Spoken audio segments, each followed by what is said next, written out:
You said on the Pac-10 call you expected everyone that played last week to play again this week. Does that mean Daniel Simmons passed his test?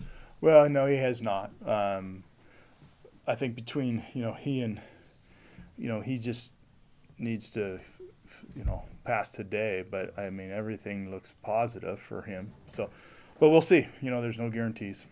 The one thing that Arizona State got beat pretty handily last week, and you think they're going to come out with a little bit of extra firepower Yeah. and a little bit more fired up.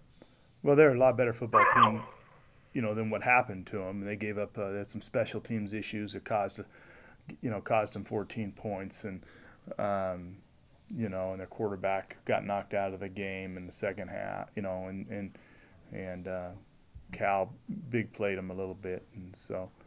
Yeah, they didn't come great, respond off of bye real well. But I'm assuming they're going to come back and respond. There's a lot of talent on that football team, particularly on defense. Honestly, this program has been known over the years, probably since Dennis was here, as being a program that has the ability to always stretch the field with the passing game.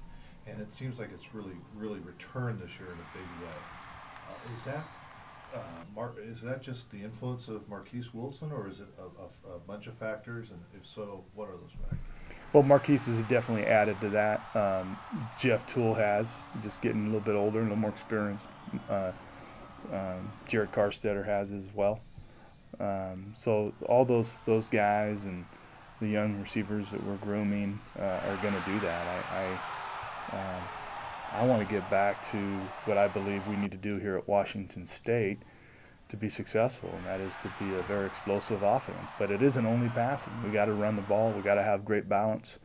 And we're just at the tip of the iceberg with this thing. We're nowhere near where we know we can be or where we're going to be. We've got great young players coming along, and as we continue to groom them and they develop, I think we're going to be back at the top of the Pac-10 in total offense over the next few years without question.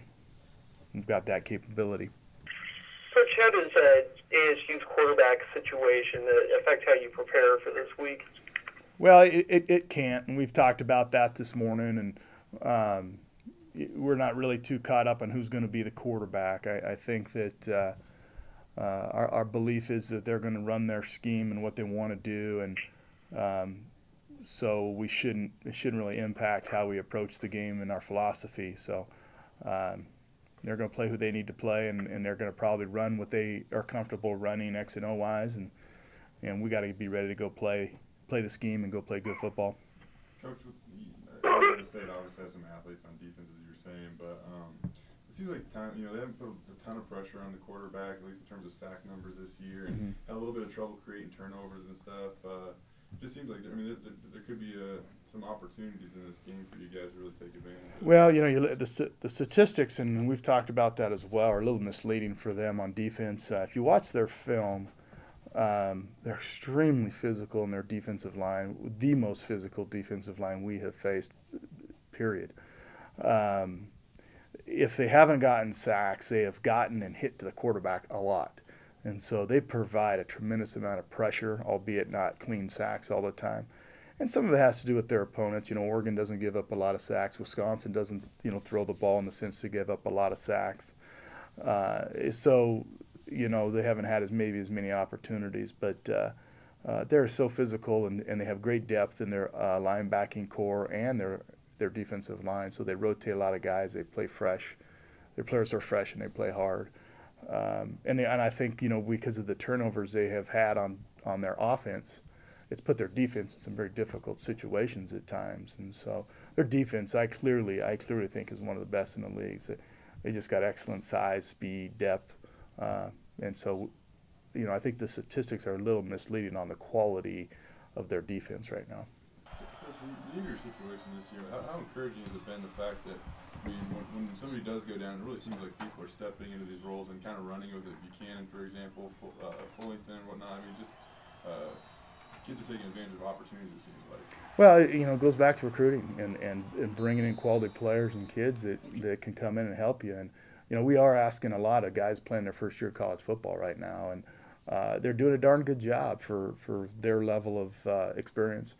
It is rewarding because it proves that your recruiting is right, and you continue to do the same thing. You build depth and you build quality in your program, and I think that's now showing up. People are saying, okay, there's some quality players, and in the last year or two, when I've told people after signing date that I think it's as good or as best classes that have ever come here, I know people probably question that, and I understand that. But when Coach Lovey says it, I think that should have more validity because he's truly been here 20 years. And now that people are starting to see him actually on the field, people are saying, maybe that's true. And I know it is, and time will continue to prove that out. And we got to continue to recruit, though, and we got to get away from the ebb and flows of a program. And your recruiting has got to be positive. It's got to be 365 days a year, and you don't stop. If you want to be a quality program year in and year out, you have to recruit. You got to know what you're recruiting, and they got to fit your program. And I feel like we've got a very good understanding of what that's all about. I think it's starting to show up. It really seems like all of a sudden teams are starting to look over their shoulder at you guys in terms of the youth and athleticism that you guys have. The offense that you're saying, pretty explosive. I mean, do you feel that at all, kind of like in your interactions with coaches? Oh yeah, I think they're very, all the coaches I've talked to and we deal with are very, very complimentary and surprised to some degree on how much improvement we've come from.